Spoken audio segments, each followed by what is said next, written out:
All right, ready to get a little smarter today. Always ready. Well, today we're taking a deep dive into intelligence and wisdom, figuring out what they really mean. Sounds fascinating. It's something I think we all grapple with. I mean, are they really that different? Yeah, that's what we're going to figure out. You've sent us some awesome sources that really break it down. Oh, cool. So where should we start?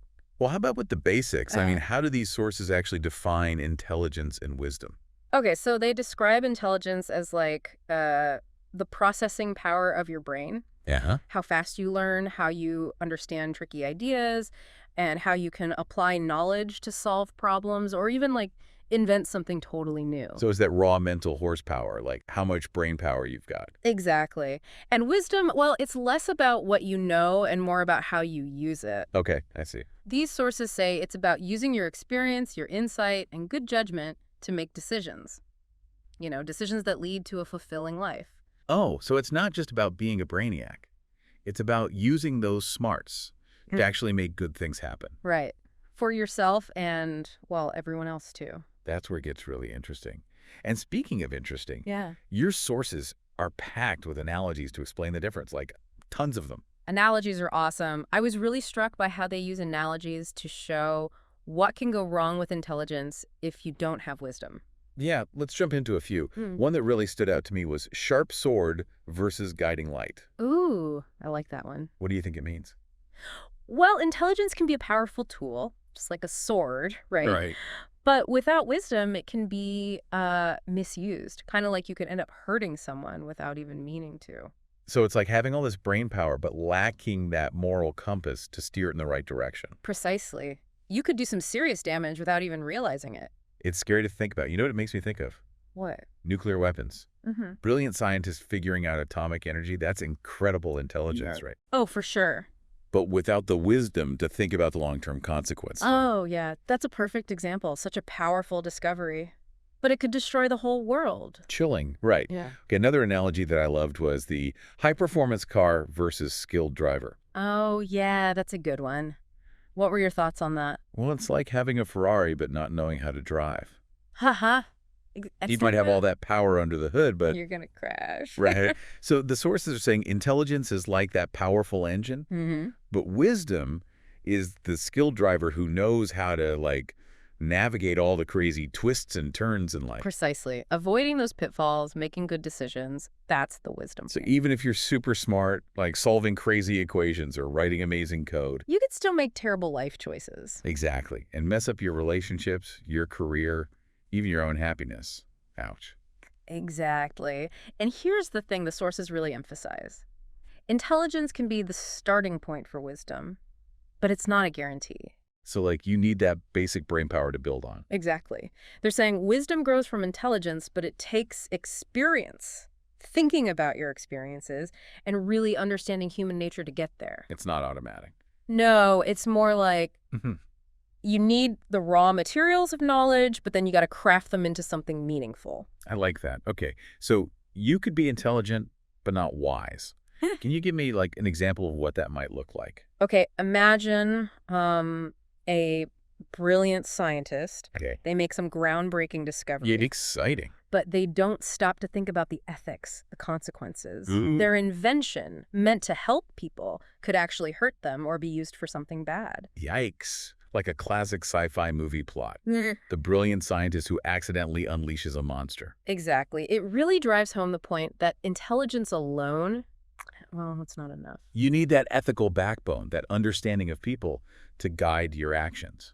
Okay, so we've established intelligence and wisdom are both important, but different. And it seems like wisdom has all these different layers. Yeah.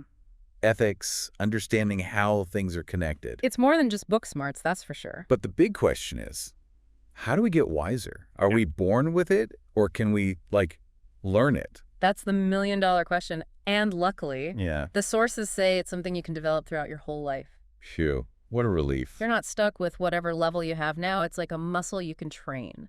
Okay, but how do we train it? What do we actually do to become wiser? That's what we'll explore in the next part of our deep dive. Stay tuned. So, ready to dive back in? Where were we? Yes. How do we get wiser? That's the big question. Right. Well, the sources actually have a lot to say about that. One thing they emphasize is continuous learning. always expanding your knowledge, seeking out new information. So like always being a student. Yeah. Always curious, always eager to learn new things. Makes sense. But it's got to be more than just like memorizing facts, right? Yeah. Right. It's not just about stuffing your head with information. The sources also talk about the importance of reflecting on what you learn, taking the time to really think it through. Oh, interesting. Like, how do the pieces fit together? How does this apply to your own life? So it's not passive. You're not just taking it in. You're really wrestling with it. Exactly. And, it's not just about using your intellect either. What do you mean? Well, they emphasize the importance of emotional intelligence, empathy, really understanding human nature. Oh, so being able to see the world from other people's perspectives. Yeah, to understand why they do the things they do, even if it's totally different from how you'd act. It's like realizing that everyone has their own story, their own reasons. Exactly. And it's not just about understanding it intellectually. It's about actually feeling it, connecting with people on an emotional level. So like actually feeling their pain, their joy, really getting where they're coming from. Yeah, exactly. And that goes back to wisdom being more than just knowing stuff. It's about that emotional intelligence, understanding and managing your own feelings, and being able to empathize with other people. Wow. So we're talking about like a whole different level of understanding here. But how do we actually develop that? It seems like really hard. It is a process. The sources suggest that a good way to start is by actively seeking out different perspectives. Okay. So like, Talk to people who have different views than you. Read things that challenge your assumptions. get out of your comfort zone a little. Exactly. Expose yourself to new ideas. And be willing to see things from another person's point of view. Even if it makes you uncomfortable. Yeah, because that's how you grow. That's how you learn. So it's about being humble, right? Recognizing we don't know everything and being open to being wrong. Absolutely. It's all about intellectual humility, being open to new information, and maybe even changing your mind. That makes a lot of sense. If you think you already know everything, well, you're not going to learn anything new. It's like having a closed mind. But this leads to another idea from the sources. The deeper meaning of wisdom. They talk about seeing the nature of things as they truly are. What does that even mean? Ah, yes. That's a deep one. It's about going beyond the surface, beyond just how things seem. Okay, so how do we actually do that? Like, how do we start to see things more clearly? One thing the sources say is to question everything. Don't just take things at face value. Dig a little deeper, challenge assumptions, be open to different explanations. It's like being a detective. Exactly. Always looking for clues, putting the pieces together, never settling for the easy answer. And part of that is recognizing our own biases, right? Those mental shortcuts that can, like, trip us up. Yes, we all have biases. It's how our brains work. But if we're not aware of them, they can really mess with our judgment. So we got to figure out what those biases are, where our blind spots are, so we can start seeing things more objectively. Exactly. And to do that, you got to seek out information that challenges what you already believe. So not just hanging out with people who agree with you all the time. Right. Step out of your echo chamber. Be open to hearing different viewpoints, even if they make you a little uncomfortable. Because that's how we learn and grow. Yeah. And even if we don't agree with everything we hear. We can still learn from it. It helps us understand the world better. And it helps us make sure our own beliefs are strong. Yeah, it's like testing our beliefs, making sure they can stand up to scrutiny. Okay, so this process of questioning, challenging, it never really ends, does it? Nope. The world's constantly changing. There's always something new to learn. But so wisdom's not about having all the answers. It's about being a lifelong learner. Exactly. Being open to new information. Yeah. Being comfortable with not knowing everything. Embracing the mystery. Okay, so we've been talking a lot about intellect, about knowledge. But the sources also talk about the importance of emotions. Yes. Wisdom's not just about your head. It's about your heart, too. It's about empathy, about understanding the human experience. Right. Connecting with people on a deeper level. So it's not just about being smart. It's about being kind, compassionate. Yes. And using that understanding to make the world a better place. So you're talking about integrating our head and our heart, bringing it all together. Exactly. And as we wrap up this part of our deep dive, I want to leave you with one last thought from the sources. Right. True wisdom is not just about seeing the world as it is, but seeing the potential for what it could be. Ooh, I like that. Seeing the possibilities. Yeah. Recognizing that we have the power to change things, to make the world more just, more compassionate. So it's about having hope. Exactly. Hope. Yeah. And a belief in our own ability to make a difference. And that's something we'll explore even more in the final part of our deep dive. All right, so we've talked about the difference between intelligence and wisdom, all those awesome analogies, and even how to become wiser. It's been quite a journey. It has. But there's this one idea that keeps coming back to me from your sources, that whole seeing the nature of things as they truly are. It's like, I get it, but I also don't get it, you know? Yeah, it's definitely a deep concept. It's about going beyond just the surface level, beyond how things appear. So, like, how do we even start to do that? How do we see things more clearly, like, for what they really are? Well, the sources suggest, like we touched on before, questioning everything. Don't just accept things at face value. So be skeptical. Yeah. Dig a little deeper. Look for those hidden meanings. And challenge your assumptions.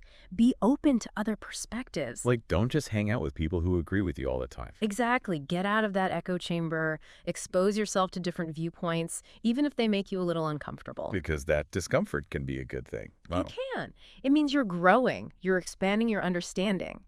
And it helps you refine your own beliefs. Make sure they're actually, true. Exactly. And, this whole process of questioning, challenging, it's not a one-time thing. Yeah. It's a lifelong practice. The world's always changing. There's always more to learn. So true. So wisdom's not about having all the answers. It's about being open to learning forever. Yeah. Embracing the mystery. And remember, wisdom's not just about knowledge and intellect. We keep coming back to this, don't we? It's important. It's also about emotions, empathy, connecting with people. It's about seeing the world through their eyes. Exactly. And taking all of that and using it to make a positive impact. So what you're saying is it's not enough to just be smart. You have to actually do something with that intelligence. Yes. And that's where wisdom comes in. It guides you to use your intelligence for good. Like a compass. Perfect analogy. It helps you navigate, make choices that benefit everyone, not just yourself. So it's like we've been saying all along, intelligence and wisdom, they go hand in hand, two sides of the same coin. Beautifully put. And before we wrap up this deep dive, I want to leave you with one last thought from the sources. Okay, I'm listening. They suggest that true wisdom, it's not just about seeing the world as it is, but seeing the potential for what it could be. Ooh, that's powerful. Seeing the possibilities, even when things are tough. Exactly. Recognizing that we have the power to make things better, to create a world that's more just, more compassionate. So it's about holding on to hope and believing that we can make a difference. Yes, and knowing you don't have to do it alone. Connect with others, seek out mentors, build a community of support. It's about coming together, working together to make that vision a reality. Exactly. It's been an amazing deep dive exploring all these ideas with you. I've learned so much. And to everyone listening, thank you for joining us. Remember, this journey towards wisdom, it's ongoing. Keep questioning, keep learning, keep growing. And most importantly, never lose hope. We'll see you on our next deep dive.